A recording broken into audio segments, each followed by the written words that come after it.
Իրանք ոչ միայն պատերազմում են պարտվել, նրանք պարտվել են իրենց մոտ, իրենց հոգեբանորեն են պարտվել,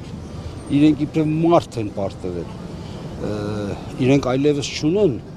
արժեքներ, որոնց համար պատրաստ լինեն քին վճարել, որոնց համար պատրաստ լինեն ջիգ թափել, պայքարել, իրանք վերջացել են, պարտությունը իրենց միսու ոսկորի վրա է ազդել, իրանց ամբողջ էության վրա է ազդել, պատերազմում պարտվելը այդքան սարսափելի չի, եթե մարդը կարողանում է դիմանալ, մարդը կարողանում է դիմացկուն լինել, մարդը կարողանում է ոտքի կանգնել, իսկ եթե չի փորձում ոտքի կանգնել, դա նշանակում է ինքը անպետք է արդեն, պետք չի որևէ բանի, ես այդպես եմ կարծում։ Պարոն Մարկարյան, Հույդան լինելով այն հիմնական այսպես առաջ քաշող ուժերից մեկը մանավանդ Սփյուռքում, որ միշտ բարձրաձայնել է ցեղասպանության ճանաչման, պահանջատիրության հարցերը, երբևէ կպատկերացներ հենց այդ կուսակցության ներկայացուցիչները, որ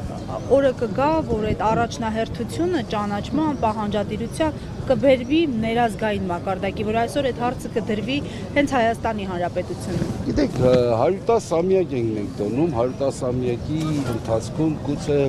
ավելի քան 25 տարի, բացի վերջի 25 տարի, որ մենք անկախ պետականություն ենք ունեցել եւ պետությունը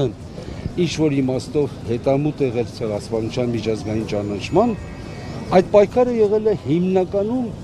սփյուռքյան ազգային կուսակցությունների պայքար։ Երբեք չի եղել համընդհանուր պայքար։ Ես ցավով եմ ասում դա, որտեղ մեր պետականությունը այսպես ասած անկախ ազգային պետականություն չի եղել։ Գուցե հիմա էլ նույն վիճակի մեջ է։ Ես սա ողբերգություն չեմ համարում։ Համարում եմ, որ այստեղ էլ փոփոխություն տեղի կունենա։ Էլի կգա մեկ ժամանակ, որ ամբողջ ազգը մեկ մարդու պես հետամուտ կլինի հայկական ցեղասպանության միջազգային ճանաչման եւ իրավունքների վերականգնման։ Սա պահ է, ժամանակաշրջան է, փուլ է, մենք հանգրվան է, որ կանցնի, վատ երազի պես կանցնի։ Ես վստահ եմ, որ կգա նորից այն ժամանակը, որ մենք միասնաբար ոտքի կանգնենք մեր իրավունքներին վերատիրանալու համար։ Ինչպես պայքարով, միասնականությամբ, ուրիշ ձև չկա։ Եթե դու ազգային նպատակներ ես հետապնդում, այդ ազգը միասնաբար պետք է կարողանա այդ նպատակը հետապնդել։ Այդ միասնականությունը կազմակերպությունը նշանակում, այդ կազմակերպությունը պետականությունն է։ Այսօրվա պետականությունը գուցե ատակ չի, կարող չի դա անելու, բայց վաղվա իշխանությունը անպայման դա կարող է։ Արդյոք այդ ժամանակ արդեն իսկ ուշ չի լինի։ Օրինակ Արցախի դեպքում Նիկոլ Փաշինյանն ասում էր նշաձողի իջեցումը կարող է փրկել, բայց նշաձողի իջեցումն էլ չփրկեց։ Այսօր հայոց ցեղասպանության ճանաչման հարցը միջազգային օրակարգից է դուրս բերվում, քանի որ այս իշխանությունները նշում են, որ իրենց օրակարգում միջազգային ճանաչման հարցը չկա։ Գիտեք, զիջումը երբեք չի կարող քաղաքականություն լինել։ Զիջումը, եթե շարունակական քաղաքականություն է լինում, վերջանում է ինքնասպանությամբ։ Երբ նշանածող էին իջեցնում, մենք էլի դրան դեմ էինք։ Մենք նորից ասում ենք, որ սա ճիշտ ճանապարհ չի։ Ոչ թե որ մենք զիջումների ընդհանրապես կողմ չէինք։ Մենք ասում ենք զիջումները պետք է լինեն փոխադարձ, միաժամանակյա, համաչափ։ Մենք այդպես էինք խոսում։ Բայց երբ դու միակողմանի զիջումների ես գնում եւ շարունակաբար ես գնում միակողմանի զիջումների, դա վերջանում է ինքնասպանությամբ։ Եվ մենք